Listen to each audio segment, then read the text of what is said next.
teams. So like I'm in they're called Hoog, the wetsuits. Yes. So Hoog Velo team, which is just a UK race team, sort of elite and a bit of age group. So, but they don't really they're not set up very well. They have the British Super Series, which is like the elite racing.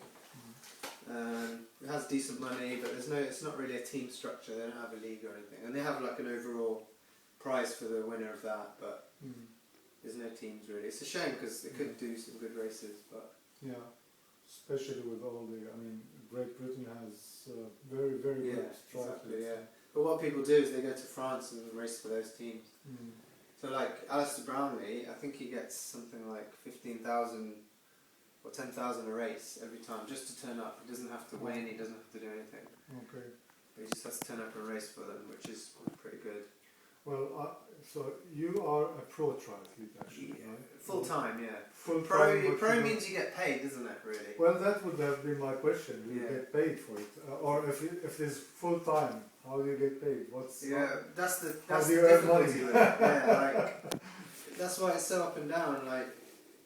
Like 2 years ago, I got a when I first started becoming full time, was when the day that I basically got money from a sponsor from Jordan who funded me for 2 years. And as soon as that day that the money went into my account, I was pro or whatever, full time. So from then on, I didn't need to do other jobs to fund the triathlon. But after that, it was when I lost the money. It was kind of like, and I did do a few jobs in between, like a bit of coaching and whatever, sell some bits and bobs and whatever. But until like the beginning of last year, I was supported. But then last year, what I had from before kind of lasted me for the year, and then once it gone, I was gone. And like over the winter, I had probably the biggest struggle since I was a student. It's quite hard to go backwards, because you start off with all, not having really a problem with money for 2-3 years, and then suddenly you're like, oh no, I don't know how I'm going to get to the next race. Right.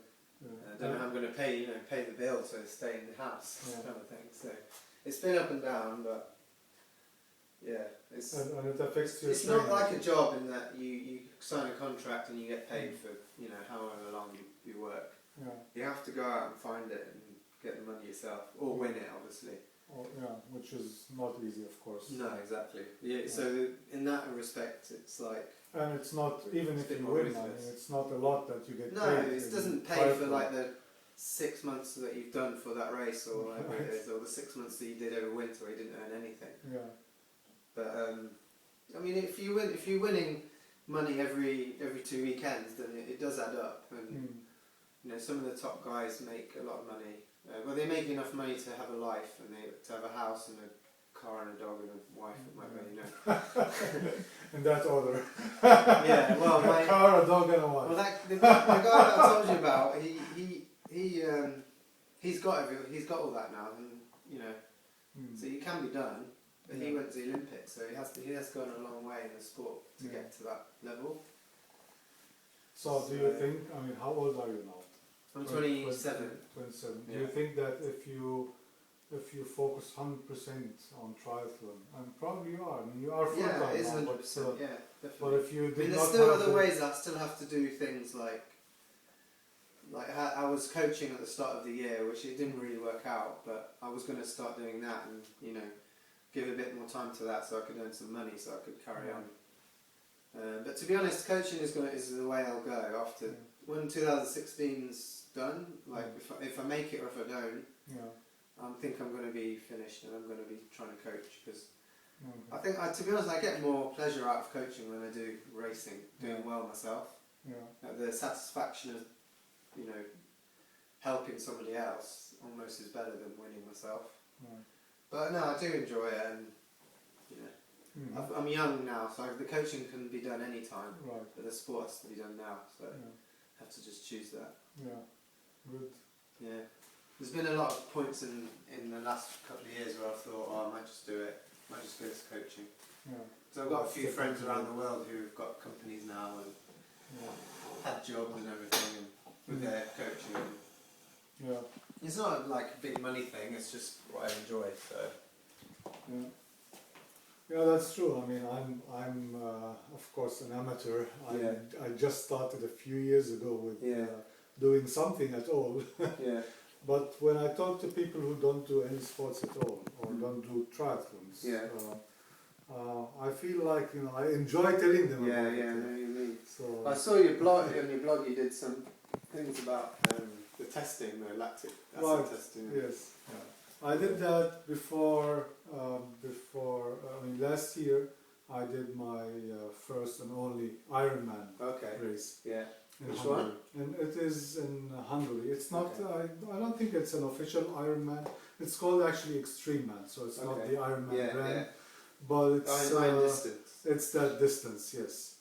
And before that, or in preparation for that, I did this diagnostic testing. And, so you get your zones and your levels and everything. So do you do that?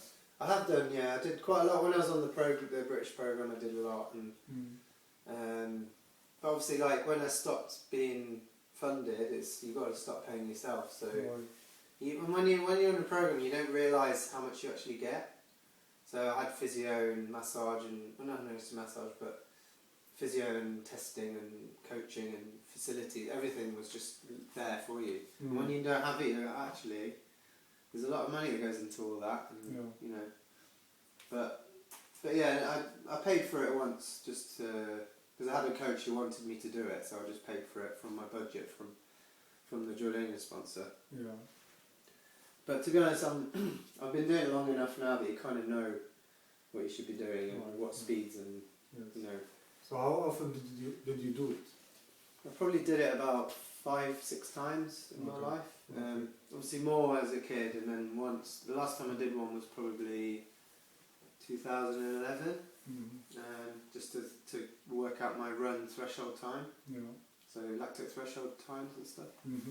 Just so you could base the training on it for the season. But to be honest, what came out was almost what I knew anyway. So it was kind of, it's not really worth it for me now because my threshold isn't going to change a lot. Yeah. And I know around about where it is, and me and my coach, we know that if I'm running around it, even if it's a bit slower, you're still working the same system. So it's not like crucial for me to know exactly which. If I'm running 18 kilometers an hour, 17.8 is going to do the same job as 18, but it's going to be less muscular fatigue. And then when you're training a lot, you know, it's almost better to do the slower speed because you're going to be able to do more later. So it's balance. So you've got to balance out. Yeah, I think I'm going to do it one more time at least. Yeah. I mean, you're on the way up, so you're doing a lot of, you know, you're probably improving a lot, so you need to check it as you go along, whereas I'm going to be struggle to improve. You know, I'm not going to go from 18 to 20k an hour as my threshold in 1 year, so I know it's going to go up slowly, so, but you might have yours go up by 2 kilometers an hour, you know. At my age, I don't know. You never know. But out of interest at least, I would like to